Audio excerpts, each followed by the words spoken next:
नमो भगवते वासुदेवाय। आश्चर्य गर्ग संहिता की माधुर्य खंड का 19वां अध्याय सुनेंगे। इसमें हम सुनेंगे यमुना सहस्र नाम।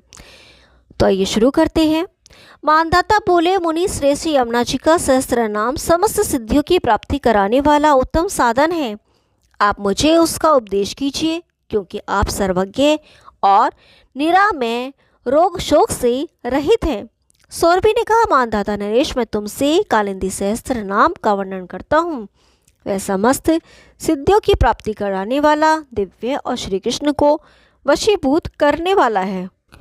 ओम अस्य श्री कालिंदी सहस्त्र नाम स्त्रोत मंत्रस्य सौरभे ऋषि श्री यमुना देवता अनुष्टुपछंद माया बीजमति बीजम काम बीजमिति कीलकम रमा बीजमिति शक्ति श्री कालिंद नंदिनी प्रसाद सिद्ध्यते जपे विनियोग।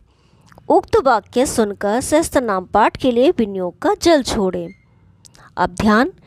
जो श्यामा श्याम वर्णा एवं षोडश वर्ष की अस्थावली है, जिनके नेत्र प्रफुल्ल कमल दल की शोभा को छीने लेते हैं, घनीभूत मेघ के समान जिनकी नील कांति है, जो रत्नों द्वारा निर्मित बजती हुई निपुण और झनकारती हुई गर्दनी एवं केयूर आदि आभूषणों से युक्त हैं, तथा कानों में स्वर्ण एवं मणि निर्मित 2 कुंडल धारण करती हैं, दीप्तिमती नीली साड़ी पर चमकते हुए गज मोतिक के चंचल हार का भार वहन करने से अत्यंत मनोहर जल पड़ती हैं, शरीर से छिटकती हुई किरणों की राशि से उद्दीप्त होने के कारण उन जिनकी प्रज्वलित दीपमाला के समान शोभा हो रही है, उन सूर्य नंदिनी यमुना जी का मैं ध्यान करता हूँ।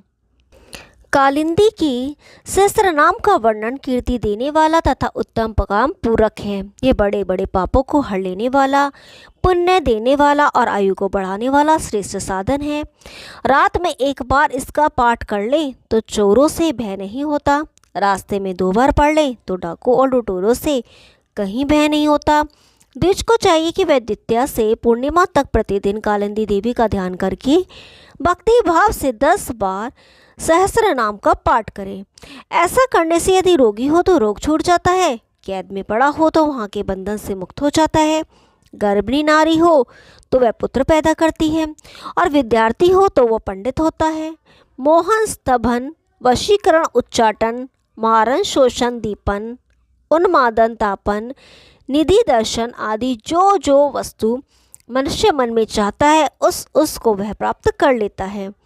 इसके पाठ से ब्राह्मण ब्रह्मजय तेज से संपन्न होता है, क्षत्रिय पृथ्वी का आधिपत्य प्राप्त करता है, वैश्य खजाने का मालिक होता है, और शूद्र इसको सुनकर निर्मल शुद्ध हो जाता है। जो पूजा काल में प्रतिदिन भक्ति भाव से इसका पाठ करता है, वे जल से अलिप्त रहने वाले कमलपत्र की भांति पापों से कभी लिप्त नहीं होता। जो लोग 1 वर्ष तक पटल और पद्धति की विधि का पालन करके प्रतिदिन सहस्त्र नाम का 100 बार पाठ करते हैं और उसके बाद स्रोत और कवच पढ़ते हैं, वे 7 दीपों से युक्त पृथ्वी का राज्य प्राप्त कर लेंगे, इसमें संशय नहीं है।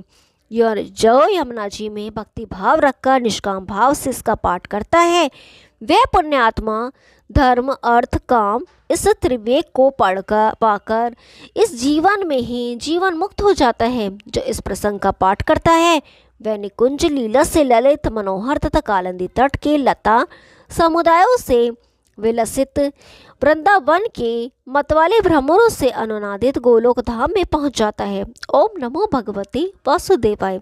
अब 20वां अध्याय सुनेंगे।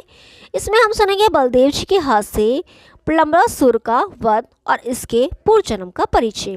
तो ये शुरू करते हैं। श्री नारद जी कहते हैं, राजन, इस प्रकार यमुना जी का सहस्त्र नाम स्रोत सुनकर वीर भूप शिरोमणि मानदाता सौभरी मुनि को नमस्कार करके अयोध्यापुरी को चले गए। ये मैंने तुमसे गोपियों के शुभ चरित्र का वर्णन किया, जो महान पापों को हर लेने वाला और पुण्यप्रद है। बताओ और क्या सुनना चाहते हो?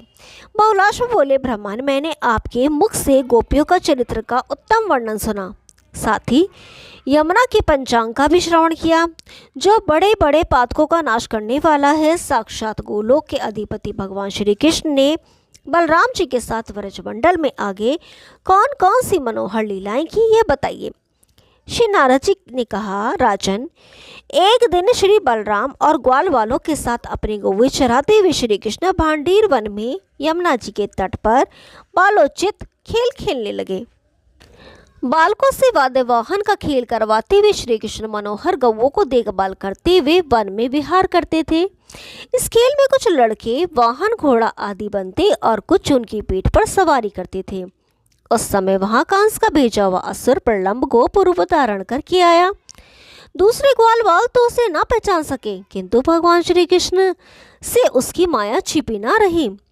खेल में हारने वाला बालक जीतने वाले को पीठ पर चढ़ाता था, किंतु जब बलराम जी जीत गए तब उन्हें कोई भी पीठ पर चढ़ाने को तैयार नहीं हुआ। उस समय प्रलंबासुर ही उन्हें भांडीर वन से यमुना तट तक अपनी पीठ पर चढ़ाकर ले जाने लगा।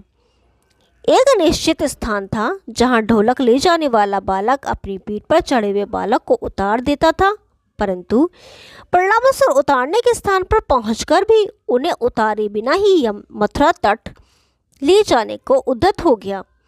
उसने बादलों की ओर घटा की भांति भयानक रूप धारण किया और विशाल पर्वत के समान दुर्गम हो गया। उस दैत्य की पीठ पर बैठे हुए सुंदर बलराम जी के कानों में कांतिमान कुंडल हिल रहे थे। ऐसा जान पड़ता था मानो आकाश में पूर्ण चंद्रमा उदित हुए हों अथवा मेघों की घटा में बिजली चमक रही हो। उस भयानक दैत्य को देखकर महाबली बलदेव जी को बड़ा क्रोध हुआ।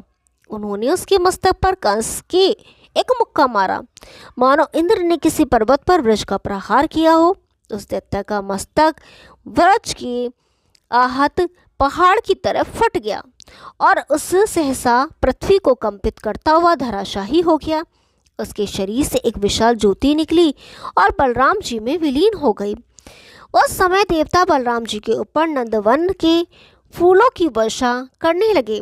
नृपेश्वर पृथ्वी पर और आकाश में भी जय जयकार होने लगी। राजन, इस प्रकार श्री बलदेव जी के परम अद्भुत चरित्र का मैंने तुम्हारे समक्ष वर्णन किया। अब और क्या सुनना चाहते हो? बहुलाश्व ने पूछा, मुने, वह रन दुर्मद दैत्य प्रलंब पूर्व जन्म में कौन था और बलदेव जी के हाथ से उसकी मृत्यु क्यों हुई? श्री नारद जी ने कहा, राजन, यक्षराज कुबेर ने अपने सुंदर वन में भगवान शिव की पूजा के लिए फुलवारी लगा रखी थी और इधर उधर यक्षों को तैनात करके उन फूलों की रक्षा का प्रबंध करवाया था। तथापि उस पुष्प वाटिका के सुंदर एवं चमकीले फूल लोग तोड़ लिया करते थे। इससे कुपित हो बलवान यक्षराज कुबेर ने यह शाप दिया, जो यक्ष इस फुलवारी के फूल लेंगे अथवा दूसरे भी जो देवता और मनुष्य आदि फूल तोड़ने का अपराध करेंगे, वे सब सहसा मेरे शाप से भूतल पर असुर हो जाएंगे। एक दिन हुहु नामक गंधर्व का बेटा विजय तीर्थ भूमियों में विचरता तथा मार्ग में भगवान विष्णु के गुणों का गाता हुआ चैत्र रथ वन में आया। उसके हाथ में वीणा थी। बेचारा गंधर्व शाप की बात को नहीं जानता था, अतः उसने वहां से कुछ फूल ले लिए। फूल लेते ही वह गंधर्व रूप को त्याग कर असुर हो गया। फिर तो वह तत्काल महात्मा कुबेर की शरण में गया और नमस्कार करके दोनों हाथ जोड़कर धीरे धीरे शाप से छूटने के लिए प्रार्थना करने लगा। राजेंद्र तब उस पर प्रसन्न होकर कुबेर जी ने वरदान दिया, मानद, तुम भगवान विष्णु के भक्त तथा शांतचित्त महात्मा हो, इसलिए शोक ना करो। द्वापर के अंत में भांडीर वन में यमुना के तट पर बलदेव जी के हाथ से तुम्हारी मुक्ति होगी, इसमें संदेह नहीं है। श्री नारद जी कहते हैं, राजन, हुहु का पुत्र वह विजय नामक गंधर्व भी महान असुर प्रलंब हुआ और कुबेर के वर से उसको परम मोक्ष की प्राप्ति हुई। ओम नमो भगवती वासुदेवाय। कल 21वां अध्याय सुनेंगे, तब तक के लिए नमस्कार।